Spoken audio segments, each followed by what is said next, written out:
Hello दोस्तों, इस YouTube channel पर आपका स्वागत है।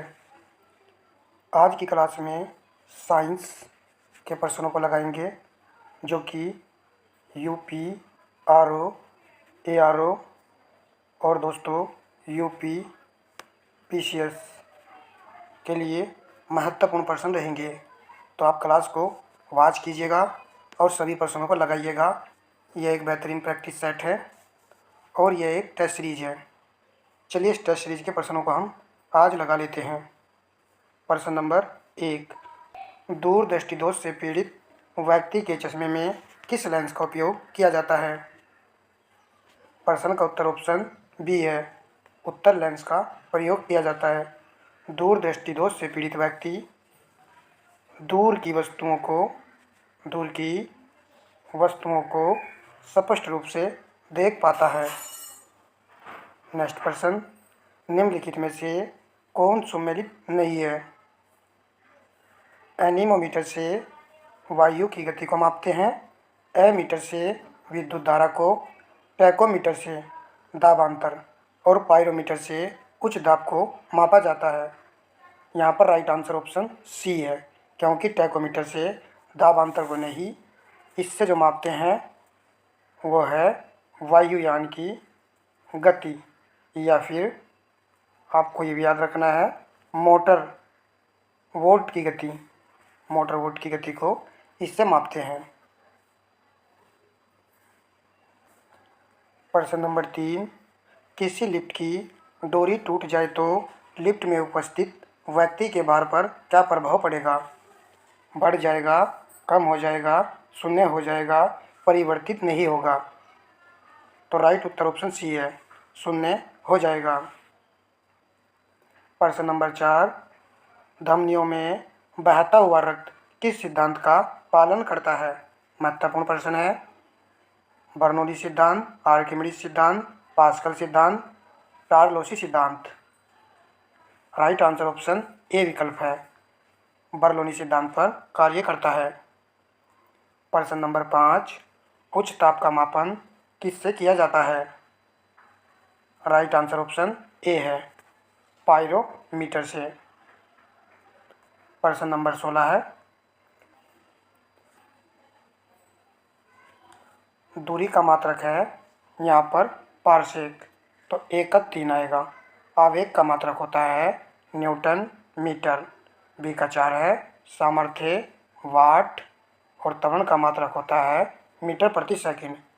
3, 4, 1, 2 ऑप्शन बी यहाँ पर करेक्ट आंसर है। नेक्स्ट प्रश्न देखते हैं, निम्नलिखित में से असत्य कथन कौन सा है? आकाश का रंग नीला प्रकाश के प्रकीर्णन के कारण होता है। पहला कथन है ये, तो यह यहाँ पर सत्य है। नीले रंग का प्रकीर्णन कम है तथा लाल रंग का प्रकीर्णन अधिक होता है। क्या सही लग रहा है आपको? नहीं, नीले रंग का प्रकीर्णन कम नहीं होता है, अधिक होता है, जबकि लाल रंग का जो प्रकीर्णन होता है वह कम होता है। तो इस प्रकार यहाँ पर बी हमारे प्रश्न का करेक्ट आंसर है। सी को देखिए, प्रसारी विषयों की संकल्पना डॉपलर प्रभाव पर आधारित है। ऑप्टिकल फाइबर पूर्ण आंतरिक परावर्तन सिद्धांत पर कार्य करते हैं। अच्छे से क्लास को भाई लगाते हुए चलेंगे। निम्नलिखित कथनों पर विचार करें, सही उत्तर का चयन करें। साबुन के घोल के बुलबुले बड़े बनते हैं, जल में साबुन घोलने पर जल का पृष्ठ तनाव कम हो जाता है। दोनों बातें यहाँ पर सही हैं। देखिए, ए वाला आंसर आएगा या फिर बी वाला? राइट आंसर ऑप्शन ए है, ए और बी दोनों सही हैं और आर ए का सही स्पष्टीकरण है। प्रश्न नंबर 9, निम्नलिखित में कौन सुमेलित नहीं है? लेजर बीम, नेत्र चिकित्सा, साइटोट्रॉन, कृत्रिम मौसम, थर्मोस्टेट, ताप मापन यंत्र, फ्रीऑन, प्रशीतक? राइट आंसर ऑप्शन सी है यहाँ पर, थर्मोस्टेट से क्या मापते हैं? तो इसका जो प्रयोग किया जाता है वो किया जाता है किसी निकाय के तापमान को नियंत्रित करने के लिए। नेक्स्ट प्रश्न लगाइए। पृथ्वी का वायुमंडल किस विधि द्वारा गर्म होता है? यहाँ पर 3 विधियाँ दी गई हैं। इनमें से एक विधि के द्वारा वायुमंडल गर्म होता है। प्रश्न का उत्तर ऑप्शन बी है, संवहन विधि के द्वारा। प्रश्न नंबर 11, निम्नलिखित पर विचार करें। कथन कारण का प्रश्न है, किसी पिंड का भार विषुववृत्त पर कम होता है और ध्रुवों पर अधिक होता है। कारण, गुरुत्वीय त्वरण का मान विषुववृत्त पर अधिक है एवं ध्रुवों पर कम होता है। तो यहाँ पर देखना है कौन सा आंसर आएगा।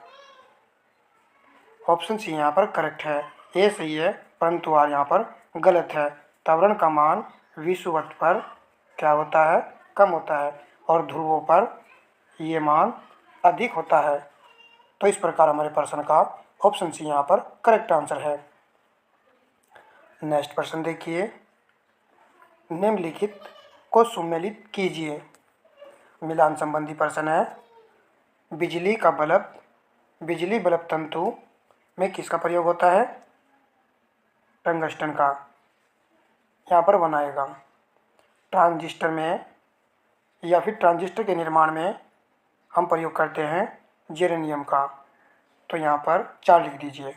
नाभिकीय रिएक्टर ग्रेफाइट, सी का 3 आएगा। विद्युत हीटर एलिमेंट में नाइक्रोम का प्रयोग किया जाता है, डी का 2 आएगा। प्रश्न का राइट आंसर है 1 4 3 2, ऑप्शन बी यहाँ पर करेक्ट आंसर है। नेक्स्ट प्रश्न देखिए। आँख में जाने वाले प्रकाश की मात्रा को कौन नियंत्रित करता है? हम सभी जानते हैं, ऑप्शन बी यहाँ पर करेक्ट आंसर है, आइरिस। प्रश्न नंबर 14 है। कैंडिला मात्रक है तो किसका मात्रक होता है? ज्योति तीव्रता का। ऑप्शन ए यहाँ पर करेक्ट आंसर है। प्रश्न नंबर 15, आग बुझाने वाले कर्मचारियों के परिधान को अग्निरोधक बनाने के लिए किसकी परत उनके ऊपर चढ़ाई जाती है? बेकेलाइट की, टेफ्लॉन की, मेलामाइन की, पॉलिस्टर की। प्रश्न का उत्तर ऑप्शन सी है, मेलामाइन की परत चढ़ाई जाती है। प्रश्न नंबर 16 है।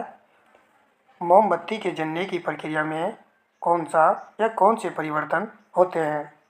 रासायनिक या फिर भौतिक परिवर्तन? ऑप्शन ए यहाँ पर राइट आंसर है, रासायनिक परिवर्तन होता है मोमबत्ती के जलने पर।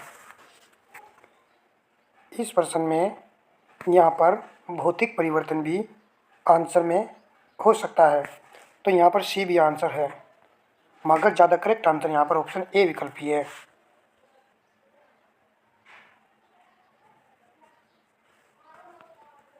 नेक्स्ट प्रश्न देखते हैं।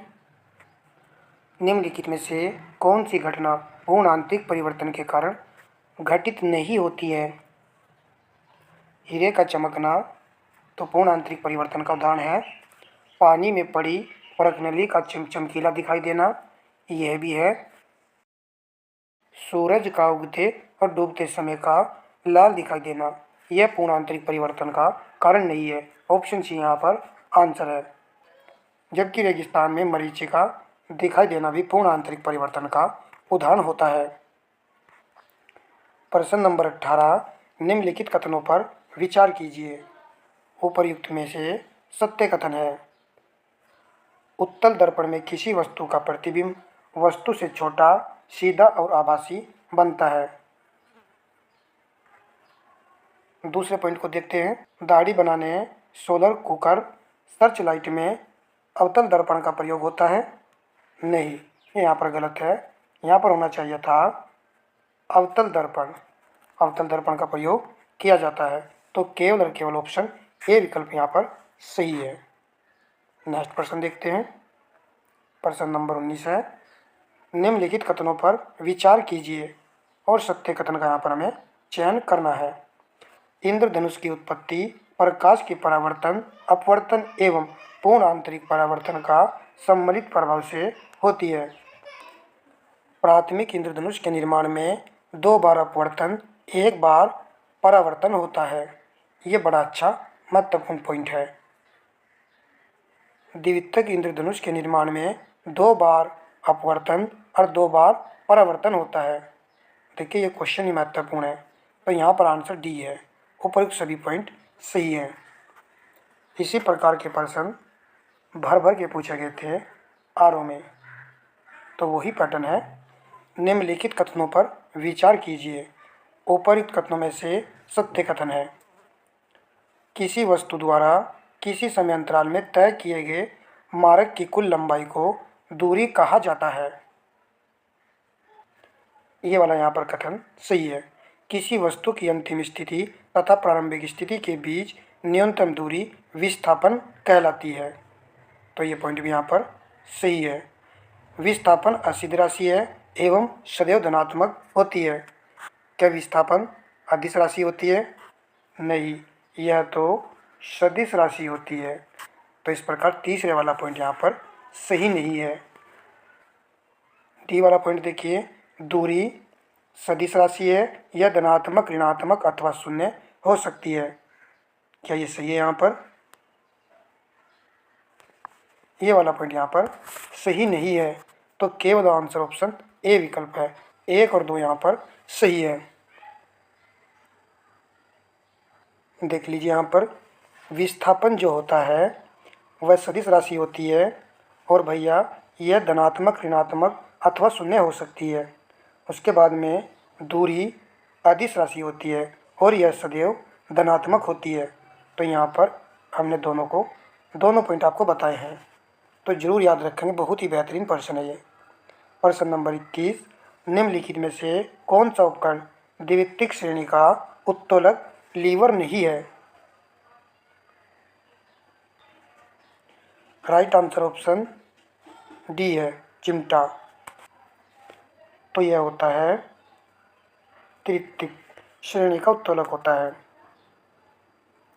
प्रश्न नंबर 22, जब एक गतिमान कार को अचानक रोकता है तो कार में बैठे यात्री किस कारण आगे की ओर गिर जाते हैं? प्रश्न का उत्तर ऑप्शन सी है, गति का जड़त्व के कारण। प्रश्न नंबर 23, ट्रांसफार्मर का उपयोग किया जाता है। ट्रांसफार्मर का उपयोग किया जाता है एसी वोल्टेज को कम तथा ज़्यादा करने के लिए। प्रश्न नंबर 24, ध्वनि तरंगों से प्रतिध्वनि इको उत्पन्न होने का कारण है। प्रश्न का उत्तर ऑप्शन बी है, ध्वनि का परावर्तन, रिफ्लेक्शन इसका कारण होता है। प्रश्न नंबर 25, परम ताप पर अर्धचालकों की चालकता और प्रतिरोध होता है। प्रश्न का उत्तर ऑप्शन ए है, चालकता शून्य होती है, प्रतिरोध अनंत होता है। परम ताप पर अर्धचालकों की चालकता और प्रतिरोध जरूर याद रखना है आपको। भैया वीडियो को लाइक कर दिया करो। दोस्तों सभी से रिक्वेस्ट है कि वीडियो को लाइक शेयर कर दिया करो। चलिए आरओ के लिए हम आपको सेलेक्टेड जीके जीएस की क्लास से करा रहे हैं। उन सभी को परमानेंट आपको वॉच करते हुए चलना है, निश्चित ही सफलता मिलेगी। एक नाव जल में तैर रही है, इसके लिए आवश्यक है नाव द्वारा विस्थापित जल का भार। प्रश्न का उत्तर ऑप्शन बी है, नाव के भार के बराबर या अधिक होना। प्रश्न नंबर 27, निम्नलिखित में से किस अवस्था में गीले कपड़े शीघ्रता से सूखेंगे? तापमान कम एवं आर्द्रता अधिक हो, तापमान और आर्द्रता दोनों अधिक हो, तापमान अधिक एवं आर्द्रता कम, तापमान एवं आर्द्रता दोनों कम हो। तो यहाँ पर राइट आंसर ऑप्शन सी विकल्प है, तापमान अधिक होना चाहिए और आर्द्रता कम हो, तब जाकर के गीले कपड़े शीघ्रता से सूखेंगे।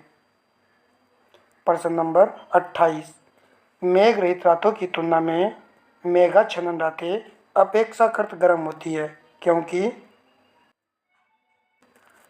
क्योंकि बादल पृथ्वी से छोड़ी गई ऊष्मा को परावर्तित करते हैं, ये इसका कारण है। नेक्स्ट प्रश्न, किस परिघटना का प्रयोग करके चमगादड़ अपने शिकार के मार्ग में बाधाओं से बचते हुए निर्बाध रूप से विचरण करती है? तो चमगादड़ के लिए हम सभी जानते हैं कि इसका आंसर आएगा ऑप्शन डी विकल्प, प्रतिध्वनि निर्धारण। नेक्स्ट प्रश्न, निम्नलिखित में कौन सही सुमेलित नहीं है? भौतिक राशि, मापक यंत्र। तरल प्रभाव दर वेंचुरीमीटर, उच्च ताप को मापा जाता है पायरोमीटर से, ध्वनि की तीव्रता एनीमोमीटर। ये यहाँ पर सही सुमेलित नहीं है, तो सी प्रश्न का यहाँ पर राइट आंसर है। प्रकाश की तीव्रता को मापते हैं लक्स मीटर मापक यंत्र से। आप जानते भी होंगे एनीमोमीटर से क्या मापते हैं, अभी प्रश्न भी आया था, वायु का वेग। चलिए अब नेक्स्ट प्रश्न लगाते हैं। प्रश्न नंबर है 31 हमारा, मानव शरीर में उपस्थित तत्वों की मात्रा का सही क्रम है। महत्वपूर्ण प्रश्न है। प्रश्न का उत्तर ऑप्शन बी है, ऑक्सीजन, कार्बन, हाइड्रोजन, नाइट्रोजन। प्रतिशत के आधार पर इस प्रश्न का राइट आंसर लगा है। यदि हम देखें ऑक्सीजन की मात्रा शरीर में कितनी होती है, 65% होती है, और कार्बन 18%, उसके बाद में हाइड्रोजन 10%, और फिर आपका आएगा नाइट्रोजन प्रतिशत। इस प्रकार यह क्रम था जो कि सही है, तो बी यहाँ पर करेक्ट आंसर है। नेक्स्ट प्रश्न देखिए, निम्नलिखित में से कौन अक्षारीय विलयन है? प्रश्न का उत्तर ऑप्शन सी है, मानव रक्त। यह क्षारीय विलयन होता है।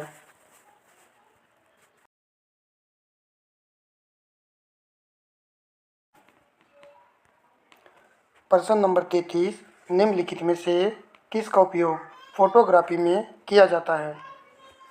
प्रश्न का उत्तर ऑप्शन सी है, सोडियम थायोसल्फेट का। प्रश्न नंबर 34, निम्नलिखित कथनों पर विचार कीजिए, उपयुक्त में से सही कथन है।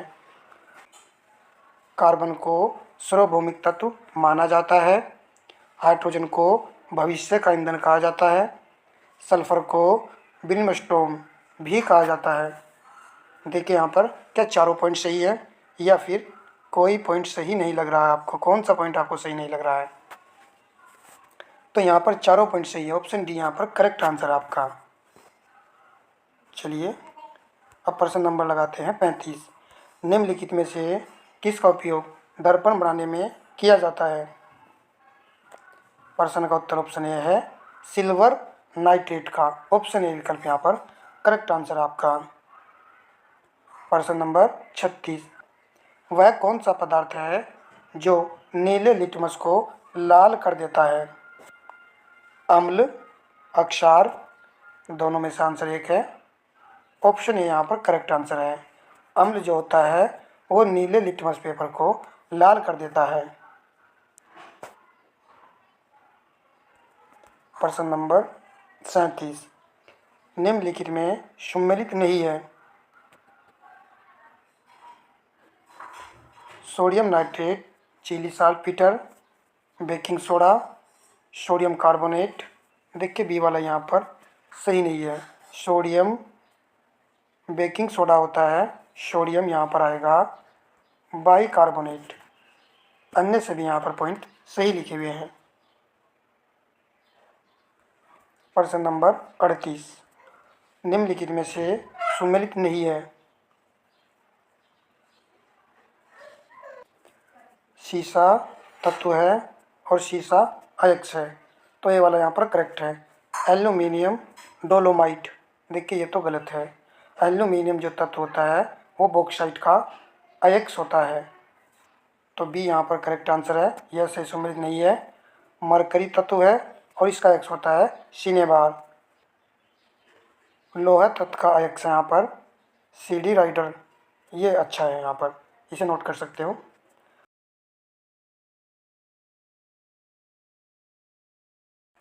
इस क्लास को आपको 1 से 2 बार वॉच कर लेना है। सभी अच्छे और सिलेक्टेड पर्सन हैं, चाहे आपका एग्ज़ाम यूपीआरओ का हो या फिर यूपीपीसीएस का है। प्रश्न नंबर 39 है, कांच पर लिखने के लिए किसका प्रयोग किया जाता है? राइट आंसर ऑप्शन ए है, हाइड्रोफ्लोरोओरिक अम्ल का प्रयोग किया जाता है। प्रश्न नंबर 40, कैमरों के लेंस बनाने में किसका उपयोग किया जाता है? क्रूक्स कांच, जेना कांच, फिंट कांच, क्राउंच कांच। प्रश्न करा था, ऑप्शन सी यहाँ पर करेक्ट आंसर है, फ्लिंट कांच। बताया था मैंने कि कैमरे के जो लिए लेंस है फिट रहेगा फ्लिंट कांच वाला। प्रश्न नंबर 41, अंतर्दहन पेट्रोल इंजनों में प्रयुक्त होने वाला उपकरण है।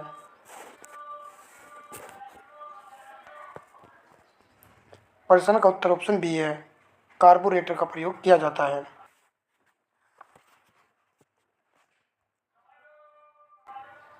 प्रश्न नंबर 42, निम्नलिखित में से एल्यूमीनियम की मिश्र धातु नहीं है। प्रश्न का उत्तर ऑप्शन सी है, इलेक्ट्रॉन। यह एल्यूमीनियम की मिश्र धातु नहीं है। प्रश्न नंबर 43, निम्नलिखित में से किसे झूठा सोना या बेवकूफ़ों का सोना कहा जाता है? प्रश्न का उत्तर ऑप्शन सी है, आयरन पाइराइट्स को। इसको जो है झूठा सोना कहा जाता है। प्रश्न नंबर 44, कोयले की खदानों में विस्फोट के लिए जिम्मेदार है? राइट आंसर ऑप्शन डी है, मीथेन गैस। प्रश्न नंबर 45 है, वीडियो का लास्ट प्रश्न है। भाई वीडियो को लाइक शेयर कमेंट अवश्य कर दीजिएगा। चलिए देख लीजिए, सूची फर्स्ट को सूची से आगे समेत कीजिए एवं नीचे दिए गए कोड से सही उत्तर चुनिए। लैक्टिक अम्ल किस में पाया जाता है? तो यह पाया जाता है दूध में, एक का 3 आएगा। एसिटिक अम्ल, सिरका, बी का 4 है। साइट्रिक अम्ल, नींबू, सी का 1 है। ब्यूटारिक अम्ल, दुर्गंध युक्त मक्खन। तो यहाँ पर आपका 2 आएगा। 3 4 1 2, देखिए यहाँ पर 3 4 1 2, ऑप्शन डी यहाँ पर करेक्ट आंसर है आपका। ऑप्शन डी यहाँ पर करेक्ट आंसर है। तो आज की क्लास में हमने कितने प्रश्न लगाए हैं? 45 प्रश्न हमने कवर किए हैं। सेशन आपको अच्छा लगा है तो कमेंट कर सकते हैं, नेक्स्ट क्लास आपको उपलब्ध करा दी जाएगी यदि रिस्पॉन्स अच्छा रहा तो धन्यवाद दोस्तों।